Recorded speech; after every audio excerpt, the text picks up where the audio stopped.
Right here again, folks. It canceled. Now it's issued again. We got a tornado marker. We're watching this closely. Very closely, folks.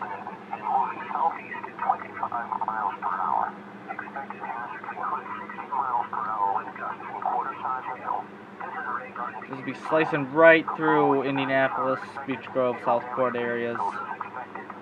I'll go on this page as well.